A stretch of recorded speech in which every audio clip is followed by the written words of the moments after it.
Hello guys, bale, i-dokumento ko lang. Gusto ko lang ikwento sa inyo kung ano ang nangyari kanina. So, bumili ko ng pagkain. Ito. Bumili ko ng pagkain. Kakauwi ko lang. So, yung pinagbilang ko, tindahan siya sa likod ng simbahan, Santo Niño Church. Ngayon, syempre may mga pabasa, maraming tao, may mga tanod at may mga pulis. Ngayon, habang bumibili ako sa tindahan, may biglang lalaking dumating na nakaitim, na mayroong nakashort siya na maong, tapos parang may tuwalya-tuwalya siya sa ulo, ganun. Tapos, sabi niya, sinong away sa kanya, sasaksahin ko. At nilabas niya yung napakahaba niyang kutsilyo, na totoong may kutsilyo talaga. Binabalot niya parang sa tarpaulin. Tapos, lakad-lakad siya doon. Siyempre kami, pulasan kami. Kasi baka mamaya kami yung saksakin nun. Tapos, hinahasa-hasa niya sa, sa kalsada. Ginaganon-ganon niya sa sahig. Yung Tapos, pumunta siya doon sa kabilang dulo. Tapos yung lilikuan, doon ako nakatira hindi ako makauwi. Ngayon, balik siya ulit. Tapos, lakad na naman siya. Tapos, yung hawak-hawak siya yung kutsilyo. Tapos ngayon ako, naisip ko, dahil nga may pabasa dun sa simbahan, Santo Niño Church, pinuntahan ko yung mga pulis. Sabi ko, kuya, merong lalaki doon na mananaksak daw siya. Tapos, may dala siya kutsilyo mahaba. Pero alam nyo guys, na-frustrate ako sa mga sagot. Wala, question lang ako, nahirapan pa ako yung question and answer portion. Pinahirapan pa ako. Kung ano-ano mga pinagtatanong sa akin na, kilala mo ba yun? Sabi ko, hindi po. May kaaway ba? Wala po. Ikaw ba yung inaano? Hindi po. May komplainan ba? Wala po. Paano yan?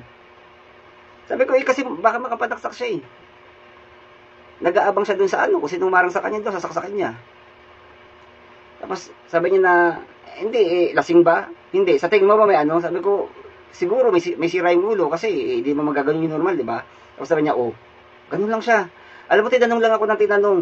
Tapos, sabi ko, hindi, sige boss. Antayin na lang natin na may saksak.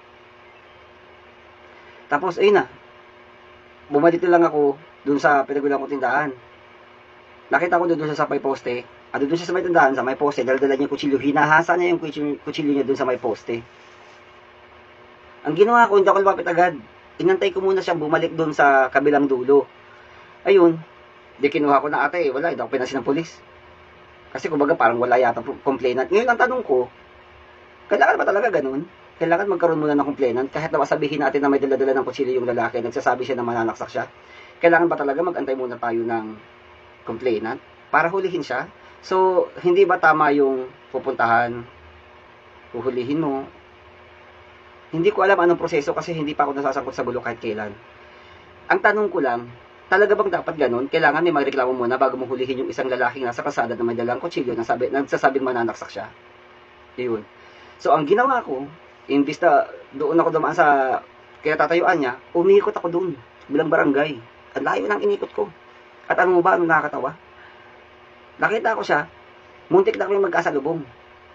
Tapos sinanong ko yung mga tao doon, may nakita ko dalawa babae, sabi ko, ate, may nakita ba ka dito mong lalaki na may dala kutsilyo? Sabi niya, oo daw. Nagtakbuhan nga daw sila. Tapos, pero wala yun daw, dumire-diretso na. Kaya, sabi ko, nagsumbong ako sa polis Yung polis, hindi ako pinansin Question lang ako ng question.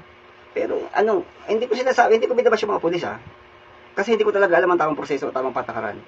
Kaya, ang tanong, sana pakisagot, kailangan ba talaga magkaroon muna ng complainant o masaktan bago magresponde ang mga pulis, bago hulihin ang isang lalaki na may dalang kutsilyo at nagsasabing mananaksak siya? Pakisagot po sa comment. Thank you.